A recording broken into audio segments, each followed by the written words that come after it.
Shalom, jumpa lagi dalam 3 menit bersama membangun iman.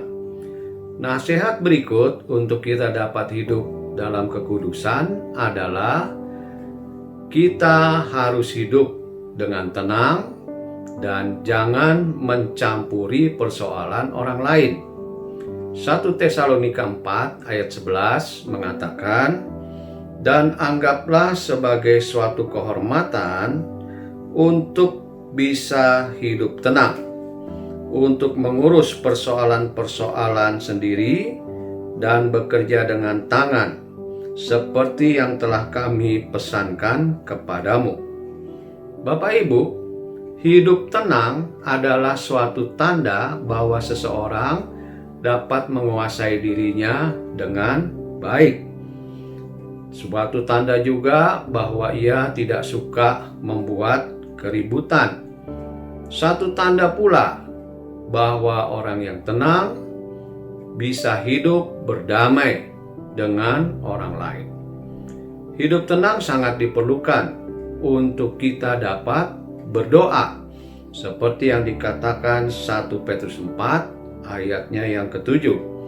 Karena itu kuasailah dirimu dan jadilah tenang, supaya kamu dapat berdoa.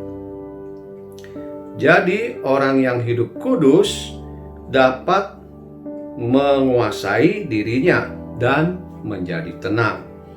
Ia tidak akan terlibat dalam persoalan-persoalan yang bukan menjadi tanggung jawabnya atau urusannya. Ia tidak akan iseng mencampuri persoalan-persoalan orang lain. Yang kadang-kadang kalau kita terjun mencampuri persoalan orang lain, persoalan itu bukan menjadi baik atau selesai, malah akan menjadi-jadi. Ya, mungkin kita membumbuinya dengan gosip, dengan hoax, dan sebagainya. Nah, karena itu saudara-saudara, kita diminta untuk menjadi orang yang bisa hidup dengan tenang.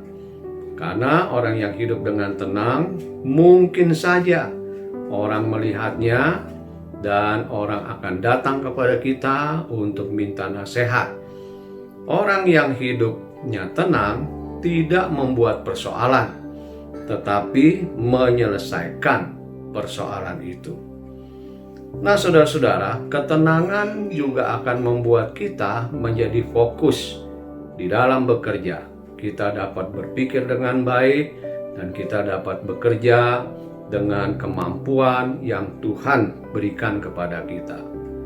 Hal ini menunjukkan bahwa kita menjadi orang yang bertanggung jawab untuk menghidupi keluarga kita dengan bekerja dengan tangan sendiri.